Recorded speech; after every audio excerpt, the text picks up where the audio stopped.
Thank you for joining me. My name is Ethan. This is Insomniac Woodcraft, and in this video I will be working on a chevron pattern cutting board.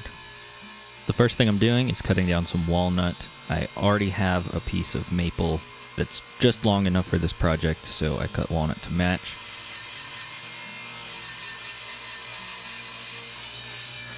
And then I'll set the angle of my table saw blade to right around 50 degrees. The nice thing with a project like this is you don't have to be precise with an angle, you just cut everything at that angle. I'm going to start with the walnut. These will be my end pieces. So I'm taking one pass off the surfaced edge of my pieces of walnut. So they'll be exactly the same size to keep this whole project nice and symmetrical. And then I'll set my fence a bit closer to cut out some maple strips. Because this is all the maple that I have, I'm going to cut two pieces at the same size, and they're about an inch thick. And then one last piece right up to the edge of what's remaining, and that one will be the centerpiece. And then back to walnut, cutting a couple more wide pieces, and these will go between my strips of maple. And then once it's all glued up, we get a nice chevron pattern. All the pieces are cut, so now I'm going to sand all the edges that will be glued up. You'll notice my table saw goes through quite the transformation in this video. Starting out, it has a 1 horsepower motor and a new blade, but it still doesn't cut great. By the end of this video, I have a brand new blade and a 2.7 horsepower motor that I swapped over from a different table saw that I've had. But this saw has a much nicer tabletop on it, so it was worth putting the better motor on this one. And as with all cutting boards, there's just a lot of sanding.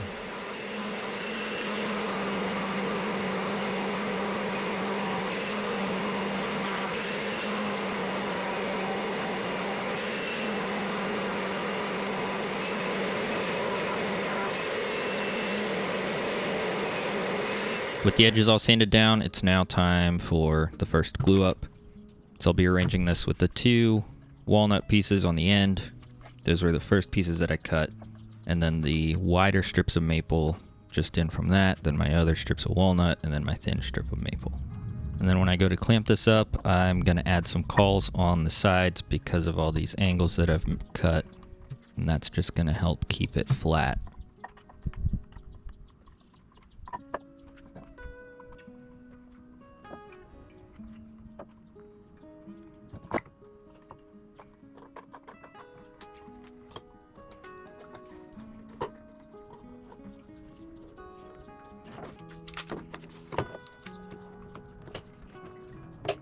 Now I'm back. This is the next day. Glue is dry. So I'll pop off all those clamps, use a wood chisel to scrape off some of the glue, and then switch to sanding again. And for this one, I'm just sanding off all the really rough edges on both sides, and then off camera, I ran it through the planer once on each side. And that cuts down on sanding time and gives a nice flat surface for the next glue up.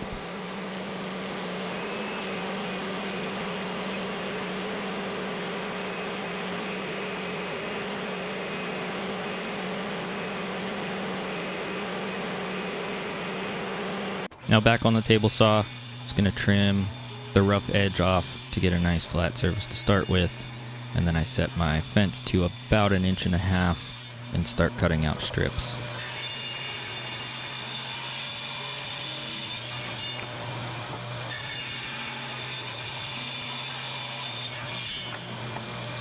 And notice how slow this cutting goes. These are the last cuts you'll see before the new motor goes on the table saw.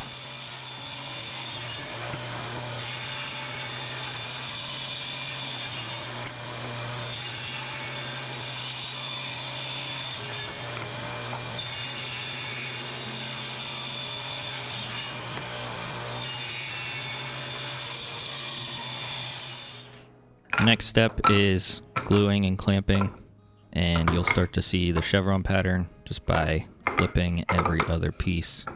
I had one piece that didn't hold up great, so I'll have to patch that one up when I do this final glue up.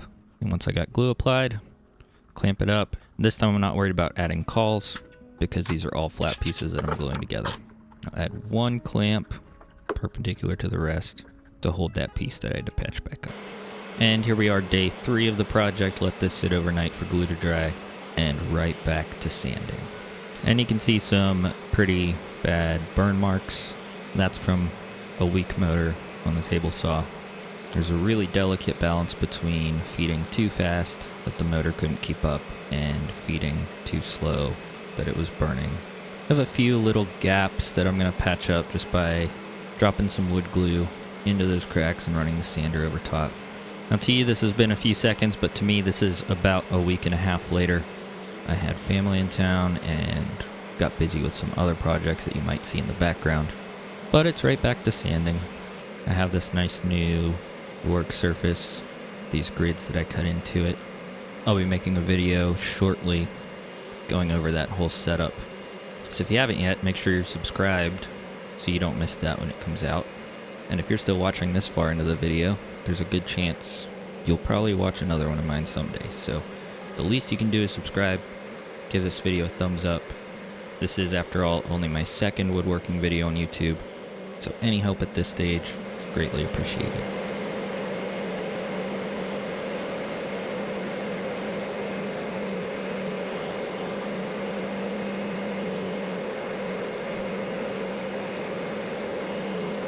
After a lot of sanding, I'll clean up the edges and then put that 45-degree bevel around the bottom side of all 4 edges like I did on the last cutting board.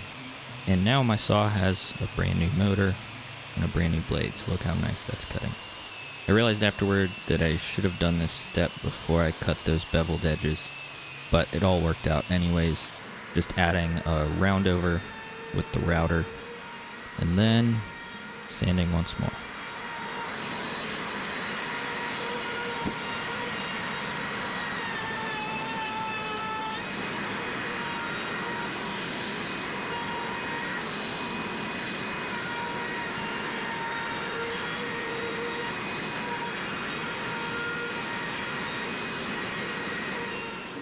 And this is where the cutting board is really taking its final form.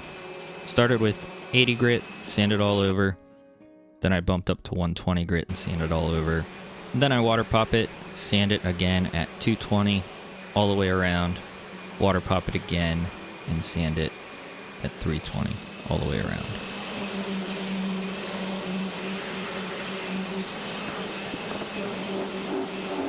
Here's a brand new toy I got just a few days ago. I got a brand made out of my logo. So I'll go ahead and apply that to the lower left corner. And not the best brand, so I'll have to keep practicing. Then I bought a set of numbered and lettered punches from Harbor Freight that I thought would be kind of cool to stamp the year that my projects were built in. So do all that, get a quick sanding on them.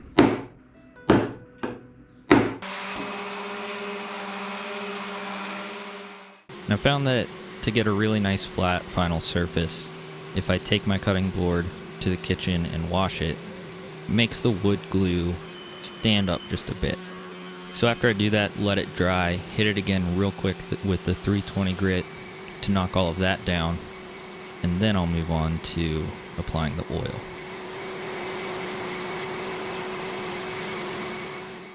And now for everybody's favorite part. Got some mineral oil, rub all over this thing, and then hold it up real nice for the camera to see. I think this is my favorite cutting board I've made so far. And one last step before calling this project finished.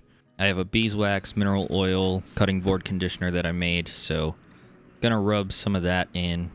The wax is pretty hard, so start rubbing and it warms it up, and then it starts to rub in better. But I'll rub this all over and then leave it sit for a few hours.